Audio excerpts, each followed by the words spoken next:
For those of you interested in a book that will help you think in terms of geography of the Holy Land and its biblical significance, I recommend a book to you and an author who has written a number of books, having lived over in Israel for many years and being a student of Hebrew and the geography and its significance both biblically and geographically. There's a lot of things going on with geography in the Bible. John Beck, he's got a number of books, but this author and this particular book especially, called The Holy Land for Christian Travelers. So I'll throw that out there again at the end. But John Beck, called The Holy Land for Christian Travelers. He's written a number of books on the geographical backgrounds and how that plays into the biblical text. Because where things happen sometimes are just as important as anything else, because it's a significant place. Such is the case for the book by Michael Heiser called Reversing Hermon. That God goes to Mount Hermon in the very northern tip and does what he does there with the transfiguration and a number of other things is significant for what he's trying to say. Because what he's trying to say is important and where he's saying it is important. So I would encourage you towards the book Reversing Hermon by Michael Heiser and also for this book called The Holy Land by John Beck. Just good because he goes through and gives you the scripture references that go with that piece of real estate. It shows you the importance of it biblically. And then he does it by regions so that you talk about the south, you can talk about the north, and he gives it to you in a regional format. All right.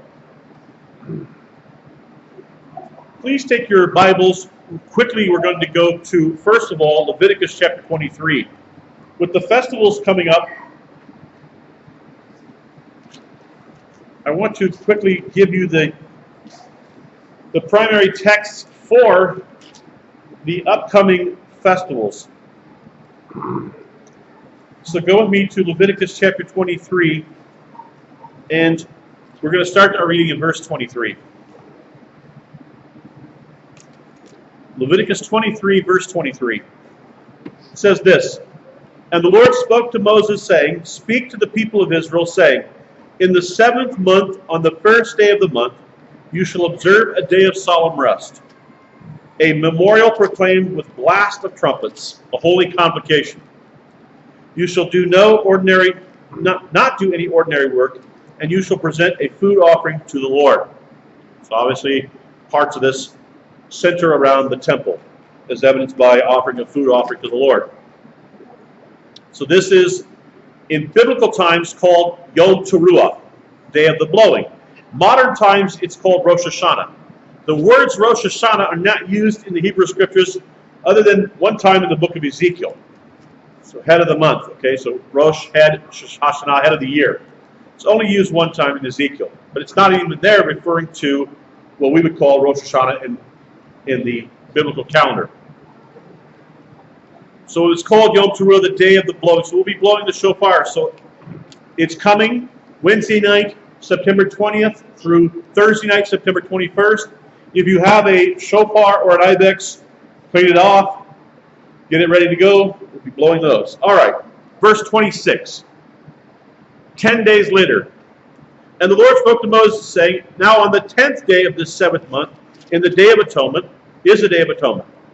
It shall be for you a time of holy convocation, and you shall afflict yourselves and present a food offering to the Lord.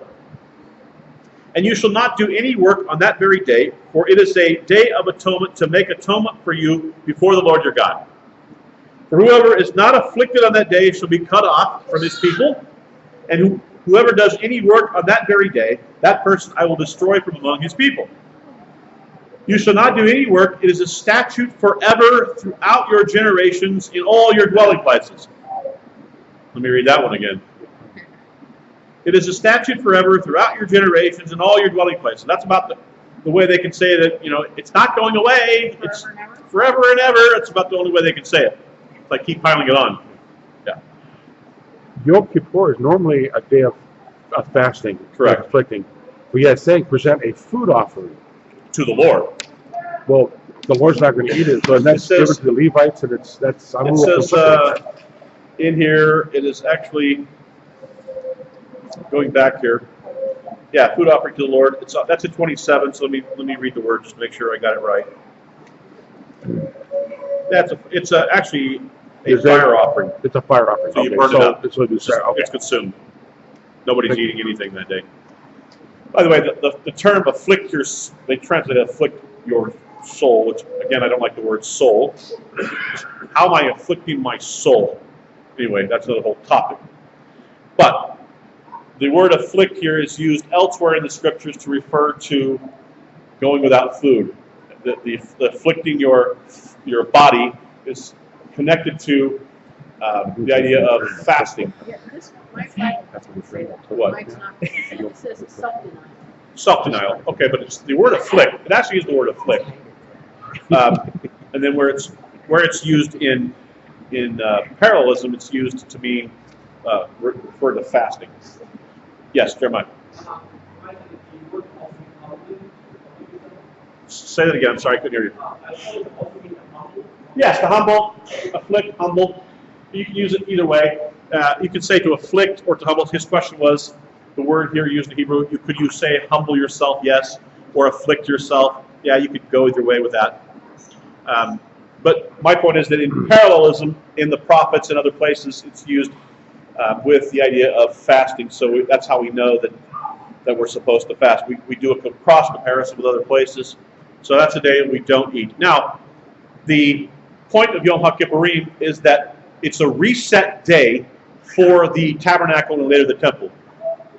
During that day, the tabernacle and then later the temple would be completely removed of all the priests except for the high priest, and he would go in and he would cleanse, first do an offering for himself, then an offering for the people, and then he would go in and he would cleanse all the elements of the tabernacle, sprinkling them with blood. So it's a day of solemnity because it's this reset button for the Lord's dwelling. Okay. So now go with me to verse 33. And the Lord spoke to Moses, saying, "Speak to the people of Israel, saying, on the 15th day of this month." So we wait 5 days later after Yom HaKippurim. I say Yom HaKippurim because it was Day of Atonements. "Speak to the people of Israel, saying, on the 15th day of this 7th month, for 7 days is the feast of booths, Sukkot, Sukkah, to the Lord. On the first day shall be a holy convocation. You shall not do any ordinary work.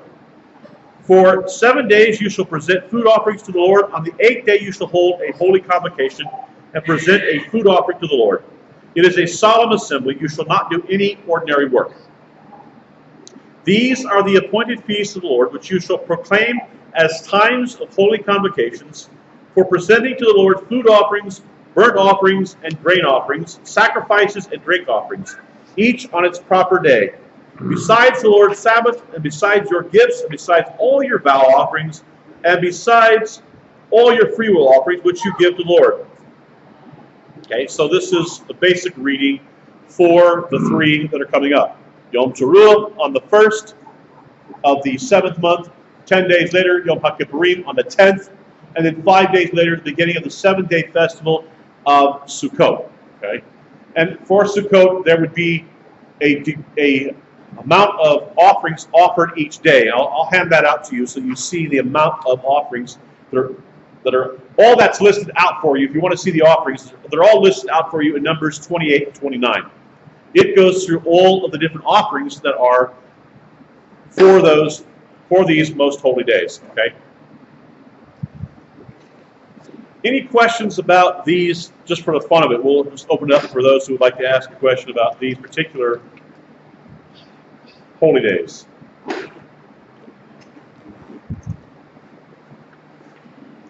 I'm speechless. Come on. I know there's somebody out there just mulling it over. It's happening. Just yes. It's also for that if anyone that we did wrong or wrong guts in the year. Yes. So they call the days between Yom Teruah and the 10 days are called Yom HaMorim, the days of awe, or the days of fearing, which the idea is that you would go in those 10 days before we get to Yom HaKippurim, and that you would try to do as much as you can to build bridges back to those who had, for some reason, either offended you or you had offended. So trying to do as much of repairing the breach as possible during that time period. That's more of the traditional, but it's a good thing because it's biblically based. Because obviously you can go any time during the year and try to repair the breach with someone. But obviously this is a time of reflection and a time of thinking about that in particular, so it's good to do it during that time as well. Yes, sir, Mike. Question with the Day of Atonement. It's always said that Jesus is not Passover. He is act like Passover. But they also mention the Day of Atonement part of the Day of Atonement. Is that something that's happened yet? Where it happened? How does Jesus connect? Okay, so the question is, in light of the Day of Atonement, thinking in terms of the meaning there, and then also in light of the Passover, I personally, this is my own view of this, is that Yeshua's death, clearly, he wants to center around Passover. So he views it as connected to that. I don't see his death as much connected, or him trying to connect it as much to Yom HaKippurim. Because Yom HaKippurim is the preparation for the tabernacle and the preparation of his dwelling with us, whereas Passover seems to carry some other implications with it, and different implications. So I think just looking at the biblical text as we have it, to answer your question, I think he's much more tied and sees his sacrifice much more in the terms of Passover than he does in terms of Day of Atonement. But that's a great one to explore. I'll leave it at that. Any others? All right, we can come back to that. All right, go with me to your handout. Hopefully you have the handout with you. Did everybody get a copy of the handout, the one-to-one? You have extra copies? Go out, extra copies. Here, somebody could take this one. I could share with you. Okay, here, I'll keep that share. I'll share. Who did not have one?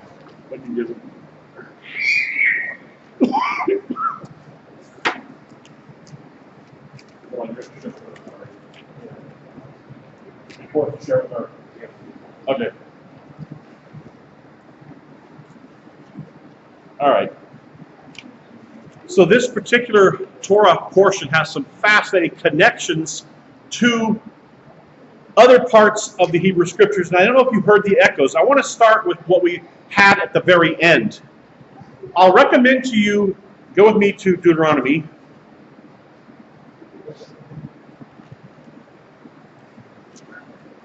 And to verse 7, Deuteronomy 22. We'll look at verse 6 and 7 because this is where we ended. I would recommend to you the Aleph Beta teaching on this. It was really, really good, dealing with the mother bird, shooing away the mother bird if you're going to take the eggs. It says, if you come across, this is verse 6, if you come across a bird's nest in any tree or on the ground, with young ones or eggs, and the mother sitting on the young or on the eggs, you shall not take the mother with the young. You shall let the mother go, but the young you may take for yourself, that it may go well with you, and that you may live long. Now here's what's interesting. We've been saying that all these commandments in this section, from chapter 12 to 26, are somehow connected to the 10 commandments. You can connect them to the 10. And the way that you connect this commandment to the 10 is, it says that it may go well with you and you may live long, which is the same language used for honoring your father and your mother. If you look at the language in the 10 words for honoring your mother and father, that it may go well with you and that you may live long in the land. Okay? Go back and read the 10. That language is, and ironically, honor your father and your mother. And here we have a mother bird. So we got mother. Here we have the same penalty or the same blessing. Now what's interesting is this. Let's throw out some ideas here as to why this commandment. What is God trying to say to us here with this particular commandment? Don't mess with mom. Don't mess with mom. That's what he's trying to say. Whatever you do, don't mess with mom. No, that's not okay. That's part of it. Yeah, go ahead. I have can I ask a question? Sure. So I'm just curious because it's saying don't touch the mom, but you can get the babies. Well, isn't the mom's purpose to take care of the babies? Yes. Okay, so she said, you can take the young, but wasn't it the purpose of the mother to protect the young?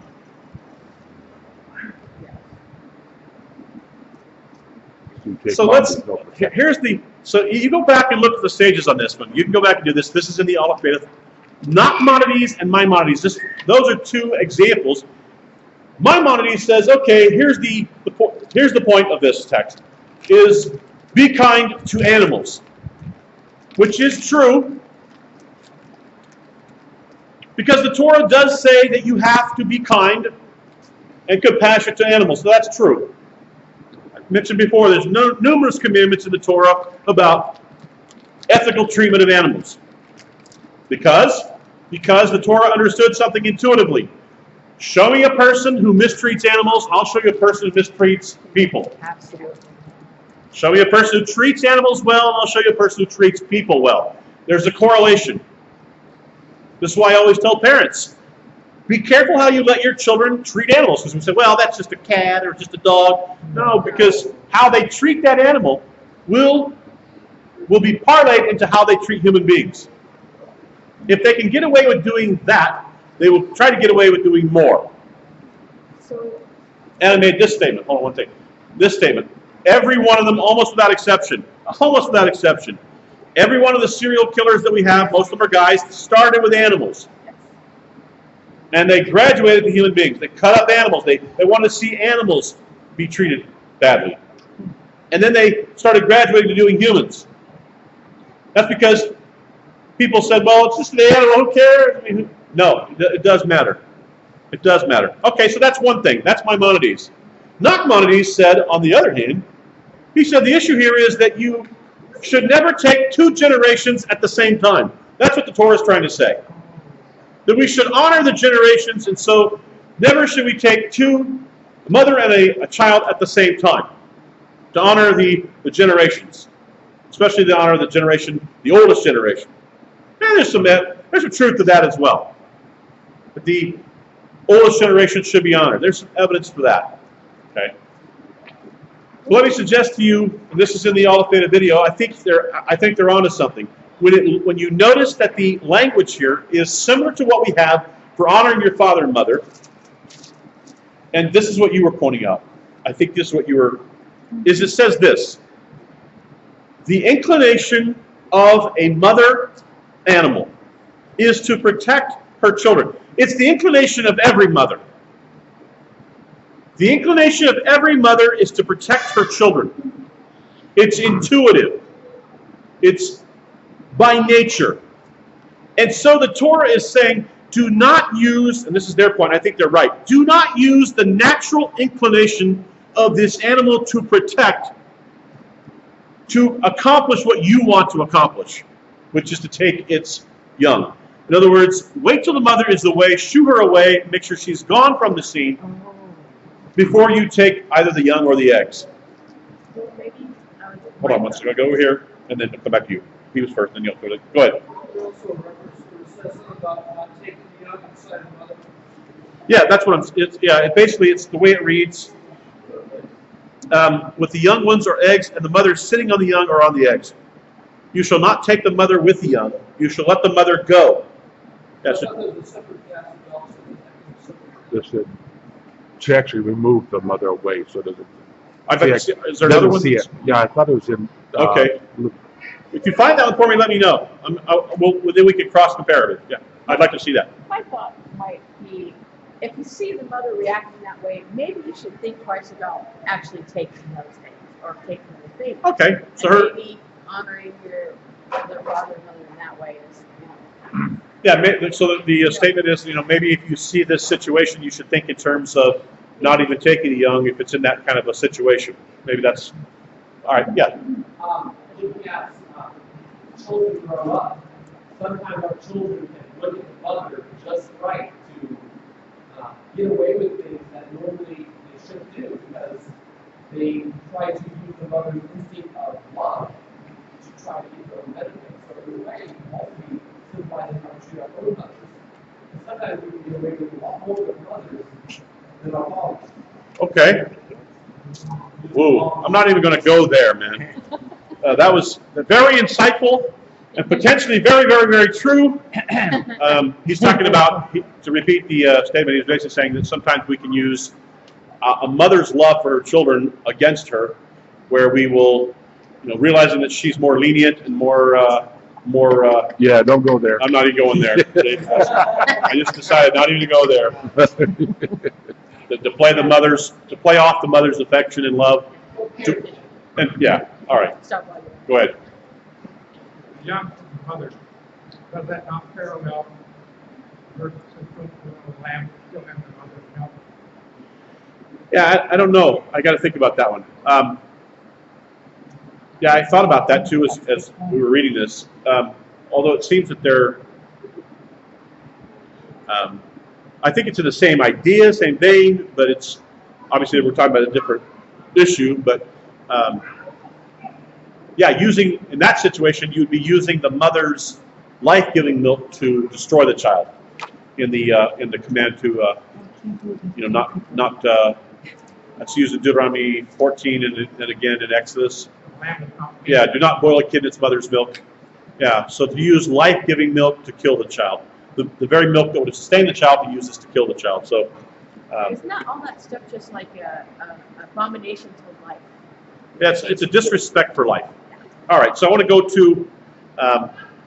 to something else that was mentioned in our Torah portion. Go back to chapter 22, verse 1. This is fascinating to me. This particular Torah command is fascinating. It says, "You shall not see your brother's ox or sheep going astray and ignore them." Okay? So this is dealing with if you see something, if you see a need, if you see it, you recognize that there's a need. You are Torah compelled, as this is explained to us, to do what you can to help this other person. You're not allowed to just say, because we all have done this. We've all done this. We've seen a need, and we've thought to ourselves, not my problem. Right. Not my problem, because it's not my stuff. I found somebody else's stuff with their name on it. I know it's theirs. But I don't want to take the time or the energy or the effort, whatever you want to call it, to hold on to it for them and to get it back to them. So I act like I didn't see it. Because if I act like I didn't see it, well then maybe I have no responsibility to it. But the Torah says, if you become aware of another person's things, and in this instance it's their herds, their flocks, it wanders over into your area. Then you can shoo it away, you can ignore it. But it says, no, what you're supposed to do is, knowing that it belongs to somebody else, you're supposed to go out of your way to help this other person and not ignore it. It's the opposite of finders, keepers, losers. Yeah, it's opposite of finders, keepers, losers, reapers. Like, I found it, what's mine? No, if you find it, it's not yours. If you find it and it has distinguishing marks, and you can tell who it belongs to. By the way, every one of you here, not every one of you, I should say that. I'll resend that. Many of you here have left things here on Shabbat. And invariably I get a text or a call saying, "Hey Brent, I left my stuff in such and such a row." Well, I know where you sit, right? Had this happen last week. So Shabbat before last, I get a text from somebody. "I left the purse here." can you go, I'd already left here. Can you go back and find my purse? Oh, wow. Because I left my purse here, and I'll tell you where I left it. It had money in it. Ding ding. So I said, ding, ding, yeah, okay. So long after everybody else was gone, I found the purse. I took the money out of it as a fee, a modest fee. Well, there's a finder's fee, and then there's a holding fee, and then there's Shipping fee. the shipping fee. I got fees, you know. What's your gas? The gas fee for coming back. I mean, and I told them, I said, there may not be as much money as you thought in there when you, but I got your purse. But you know, so when you're thinking in terms of Torah, you have the responsibility. If you see something or even find out, see, I didn't see that. I'll tell you, it was in another room. And I didn't even see it when I was cleaning up. So I left. Now she texts me and says, my purse is there. Can you go get it for me? I can go, no. I'm gone. I'm gone already. Not my problem, right? No, I came back. But my point is, I've gotten texts from many of you. At times, it's okay. Now, I left my Bible here, left my purse here, left my coat here, left whatever. And I have the responsibility, if I'm still here, or even if I'm not, to come back and try to help you get it. Okay. My point is this, that if you see something that belongs to somebody else, you know it's not yours and you know it's valuable. And you know that you would want that same thing returned to you if it was yours. You'd want it returned. Then what do? You keep it, you hold on to it, and you make every effort to get it back to the person it belongs to. Yes. This goes to the commandment, thou shalt not steal. Oh, sorry, Sarah's first. Then I'll come to you. Go ahead. False witness. Did I return the money? No. Okay. Yes, I did. All the money was back. Although it was interesting, the money was in a very interesting place. So it was, How do you know? She said, oh, by the way, Brent, I knew exactly. yeah, they knew how much money was in there. They told me how much. I said, well, there won't be as much when you open it. But no, they got all their money back. Although I did tease them that I was going to take some fees, but I didn't. Yes, go ahead. I lost money. I was at the dump, dumping stuff out of the truck, and I had a deposit slip with cash. And it fell out right there. And that next person came. The deposit slip had my phone number on it. She calls me. This is she kept it. She calls me, meets me at a place, and I had not even realized I had lost it. Wow. Later, like that evening, she calls me, she meets me, and I'm going to give her some reward. Oh, it's all there. I said, that's not what I'm doing. I want to keep going. Pass it on. Wow. What a blessing. Wow. Oh, yeah, I was just. Very cool. The clear conviction. Pass that on. Very cool. Absolutely. So that's that. Yeah, I come It's not finders keepers. It's- It's not anything. It's Absolutely. Absolutely. That's cool. That's a nice thing when that happens. It's really, yes, go ahead. Brent, you said it's of no value. To you, it may seem like it's of no value, but to the owner, it may have been great value. Absolutely. Yeah, just because it doesn't have value to you doesn't mean it's not value to the person that owns it. It may have sentimental value. It may have, all kinds of other types of value. So whether it has value to you or not, take the responsibility, the Torah responsibility, to find the owner and do everything you can to return it. That's the, yeah, go ahead. Say that again? Yeah, that's another thing. Yeah, that's a good one.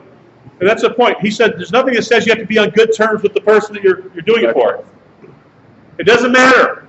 That's right. Here again, I've been saying this over and over again. It's got to sink in. The Torah, for the most part, doesn't really care how you feel. It ain't about you. It ain't about you. It is about you, but it ain't about you. But it really doesn't care how you feel. Because I don't feel like doing it. I didn't feel like coming back here to find the purse. That was nice of you to do that, though. Every time I don't feel I could have said, I don't feel like it. But you do the right thing, even when you don't feel. I would say this: do the right thing, especially when you don't feel like it. Exactly.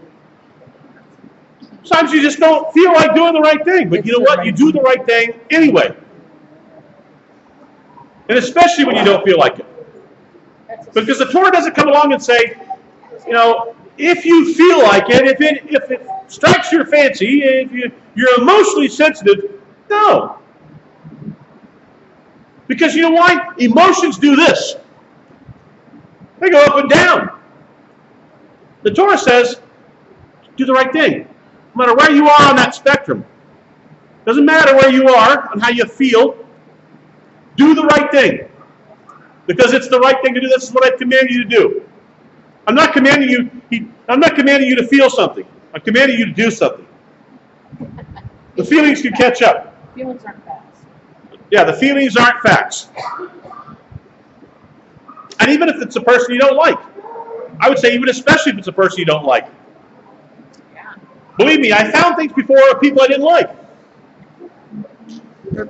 And you still have to hold on to it and get it back to them. Yeah. Thanks for that. It's hard for me to understand. Talking about you. And I know that there's differences in people's attitudes during riots, but I don't understand why people feel it's okay to take what doesn't belong to them when there's a riot or some kind of a disaster. Yeah, looting. Yeah. I don't understand that. She's saying that she doesn't understand why whenever there's disasters like we've had in Houston and Louisiana, this always bothers me too, but I mean, where you have people who take advantage of that by looting. Just going in and stealing because it's now an area where it's all kinds of chaos. So now that there's chaos, well, that means it's a freebie. No. To take advantage of people who are in a crisis situation, that's evil, man. Way That is bad. evil. Scripture has a lot to do with that too, because it's not yours. Right. If it's not yours and you didn't purchase it, it's not yours. Yeah, so, all right, we got to move on. Listen to verse 15. I'm going back to chapter 21, verse 15. Tell me what Torah portion this lines up with. It says this: if a man has two wives, the one loved and the other unloved, or hated, and both the loved and the unloved have borne him children, and if the firstborn son belongs to the unloved, then on the day when he assigns his possessions as an inheritance to his sons, he may not treat the son of the loved as the firstborn, in preference to the son of the unloved. Who was the firstborn? What are we talking about? Isaac. I mean, not Ishmael, but Jacob and Leah and Yeah, and Jacob. Rachel. Thank you. Rachel and Leah. I'm here for you. Yeah. My mom This was- goes directly, it ties in directly to that, because what happened? Jacob marries Leah first, then Rachel, and the first child is born to actually Leah. And but he wants to give the inheritance to the firstborn of Rachel, to Yosef, and then later on to Benjamin. Yeah, go ahead. I already have my good questions. Listen to that. Uh-oh. What do you do with somebody who constantly takes advantage of the fact that you're willing to go back? Like they purposefully leave something there because they know you're going to get it. I mean, that's a bad example. You get what I'm getting at? Yeah. So what do you do with a person? His question was, what do you do with like a person just continually leaves stuff, knowing that somebody will be there to get it, and so they're okay with just leaving it? I still think you have to err on the side of doing the right thing. 7 times 70. Yeah, I mean that's. No, but it has a point because you get really mad. Like, oh, I mean, you it's lose something. it can be frustrating on one end of it, but I think you still have to do the right thing, There's even no if you don't time- there's feel no- like it again, and even if it bothers you and it annoys you and angers you. You still have to say, okay, no, I do the right thing. Here's your. No, but hey, I got to tell you, there's been times, you guys will laugh at this. There have been times that everybody has gone. So I go through the building just to see. And I have found probably a good 4 or 5 or more people's stuff here. And they don't even know it's gone yet. They just left it here and don't even, and it's stuff of value, a Bible, a coat, a purse. So, I have to text them and go, oh, by the way, I have your stuff. So that they're not, when they figure out that it's gone. So even there you have to go up, they don't even know it's lost yet. They haven't even texted me or called me to say, I've left my stuff. So you got to text them and say, hey, I got it. It's okay. It's all good. I'll get it back to you. But yeah, go ahead. Yeah, but like, so It's in going the to a time example out of room sheep eating out or something, so I refuse to send my fence, and my sheep's keep eating out and grow faster, and you constantly Sheeps. have to bring them back, and it's like. So you know what I may do there? Do I have to bring them back? Yeah. So here's what I may do. You gotta Go mend their fence. Yeah. Go mend their fence. and send them a bill. Send them a bill. No. Say, look, I'll tell you what, I'll bend the fence if you buy the materials. You know, you may have to do that. Say, you know, Yeah, I'm crazy. or keep bringing it back. But maybe you go just say, hey, let's mend that fence so that there's no hole there. That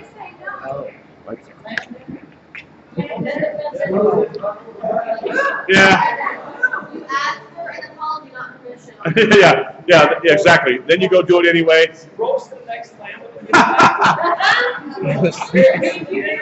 Wow. Okay, go ahead. Yeah, well, I used to live on 3 acres in California, and I had a 40-acre cow ranch behind us, and we constantly had cows in our yard because they would not. All I did was call them. We just keep going over there and tell them, hey, your cow's in my yard. Your cow is in my yard. Cow's in the Your corn. cow is in my yard. Your cow is in my yard. Barbecue is just in my had to keep yard. doing it. And Barbecue. finally, they fixed their fence. So. That's all you can do in those situations. So relentless calling. Yeah, well, I just said, you know what? It's free manure for my garden. So. Where was little boy Blue? when you- All right, so last one here. Go with me to verse 18. Verse 18 of Deuteronomy 21. Tough text. We never had any instance in the Hebrew scriptures of this ever being carried out. So, at some levels, it's hypothetical. But let's I'm just letting. discuss it. It says, and this one goes to honoring your father and mother. We get connected to that commandment.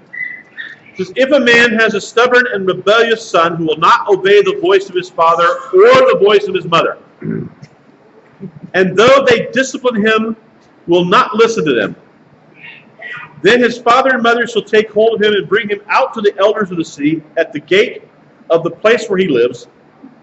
And they shall say to the elders of his city, this our son is stubborn and rebellious. He will not obey our voice. He is a glutton and a drunkard. Then all the men of the city shall stone him to death with stones. So shall you purge the evil from your midst, and all Israel shall hear and fear. Now there's an interesting text. Ooh. I'm just glad it was like. It helped things in the classroom really well. Yeah. What do you think about this text? It says they will hear and fear. So I think it was to give them fear not to get to that point. Yeah, we never have anybody There's no evidence of it actually doing this. Never do we have a text that says this actually happened. So it remains somewhat hypothetical, but it kind of tells you the seriousness with which they took rebellion within a family.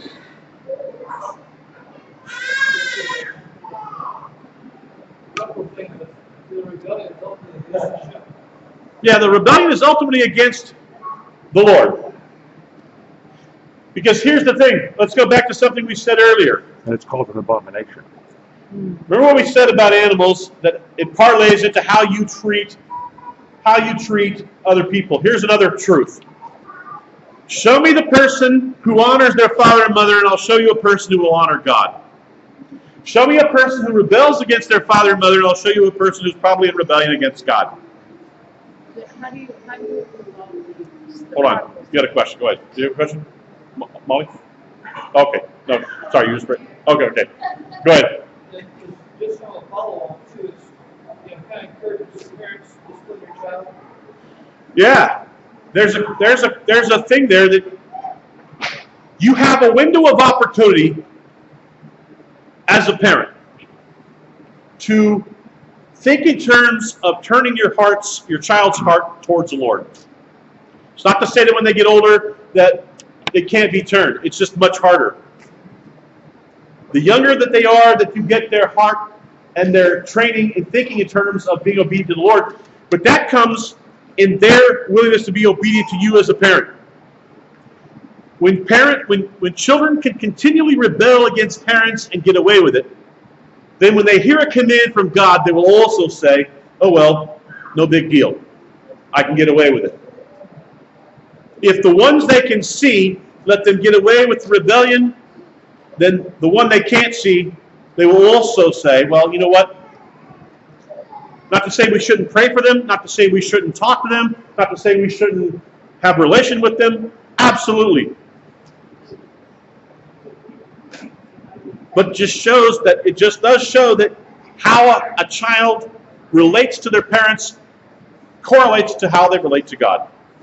This is why it's at that linchpin place in the middle. Because your parents are co-creators. They are co-creators with God.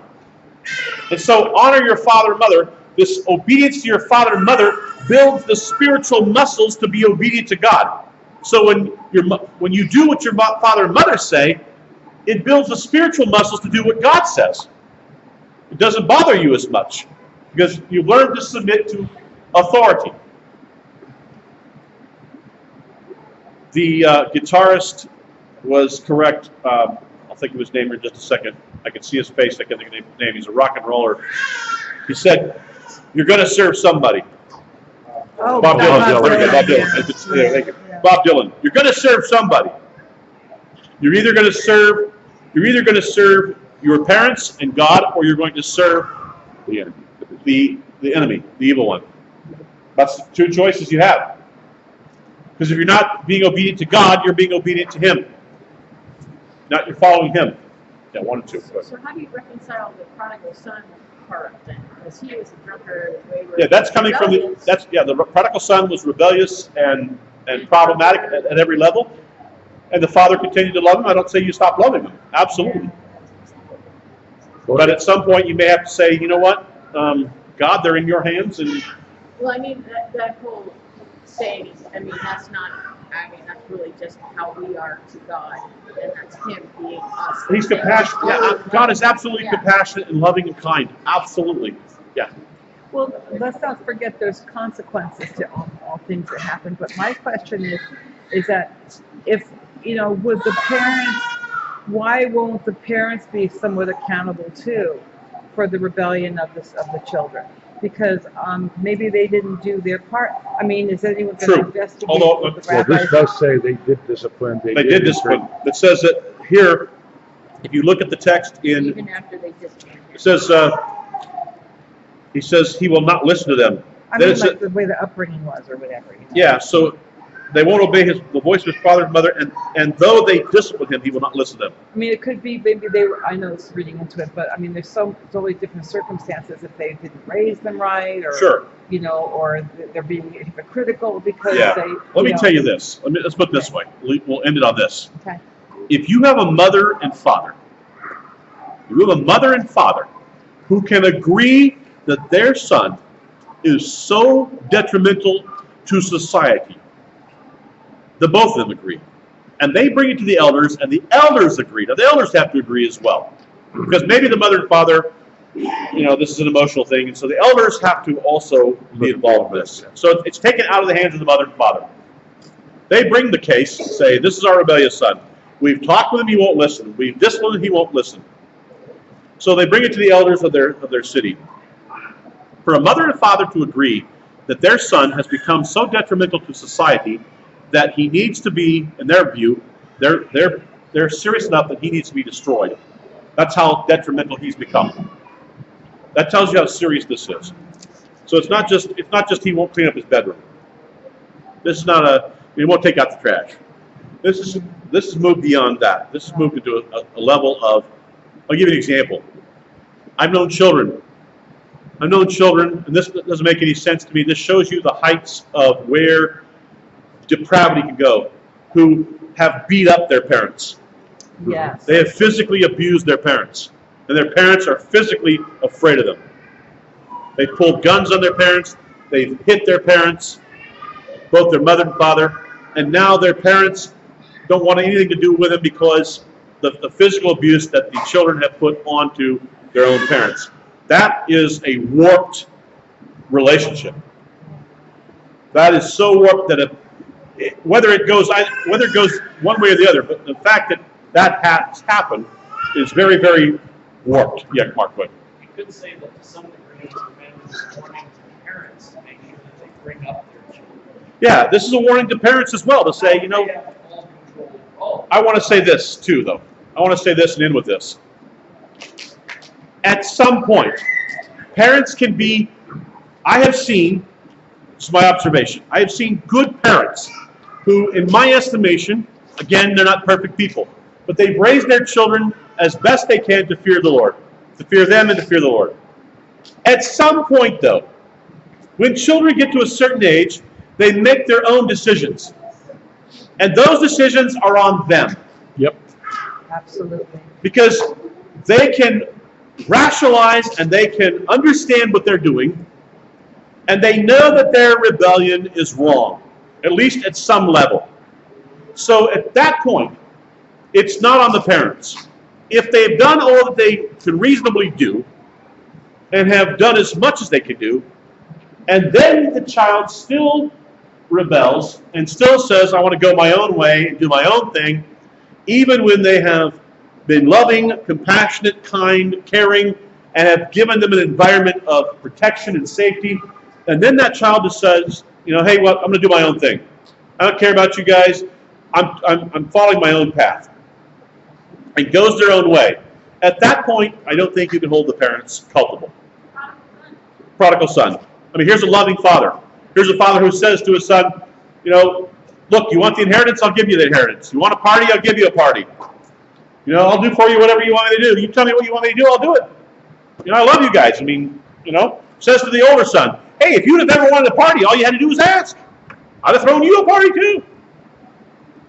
You know, we're all cool. You know, as soon as the son comes back, kill the fatted calf, put the robe on it, put the ring on the finger. Hey, we're all good. But he doesn't have an inheritance anymore. But he doesn't have an inheritance That's anymore. consequence, yeah. Yeah. Consequence is you don't have an inheritance. You've already wasted that. So remember what we said. Well, you know, you can choose. You can make your choices. You can't choose the consequences of your choices. That's right. 1, 2. I've also seen parents who have more than one child and they raise them the same, and the kids who live different lives. Absolutely. So I think, and in mine too, I can tell there's a like difference. So it makes me wonder, I need to work with Ezra this way, and I might need to work with her in a completely different way to get the same outcome that ultimately I want for my kids with God. Right. So. Same thing your dad went through. What? Same thing your I dad went through. Probably, yeah, totally. You and Leah are completely different. Yeah. I'll give you an example how Leah and Danielle are different. I've been to this before. Here we go. You know what I'm going to say? Yep. Oldest child, Danielle, would look at me, I'd say, go clean your room. She says, I don't want to. I'd say, she'll still tell me that, yeah. I said, I don't want to. I said, well, I wasn't asking you. And we would argue and argue and argue, and she'd go and clean her room. But we'd argue. Go clean the room. I don't want to clean the room. Go clean the room. I don't want to clean the room. All right. Then I had Leah. Leah would say, I'd go, Leah, go clean your room. She'd go, okay. And that was her way of saying, I'm not going to clean my room, but I'll tell you that I'm cleaning my room because that's what you want to hear. I know exactly what you want to hear, so I'm telling you exactly what you want to hear. Is this good enough? And I go, yeah, good. She's going to do it. She's going to be obedient. She's going, no, I'm not going to be obedient. But I'm not going to fight you either. I'm smart enough not to try to fight you. Right? I'm smart. I'm going, this is the perfect child. She says she'll do it. She has told me she's going to do it. That's beautiful. I love that child. And an hour later, 2 hours later, I get by the room. I go, the room's not clean. She goes, I'll get on it. I'm going to do it. I'm going to do it. I'm like, okay, beautiful. Once again, I believe you. I choose to believe you. For years you believed her. Yeah. And she's thinking to herself, I'm not going to clean the room. But I've told him I will, and he's satisfied with that. That's perfect. Yeah, I got it out. Yeah, she's like, it pacified him for a couple hours. We're good. Now Danielle wants to fight right away. You can't raise those two the same. Didn't I see you on Dr. Phil? Yeah. All right. Please stand with me. Well, Page 95 for the Elenu.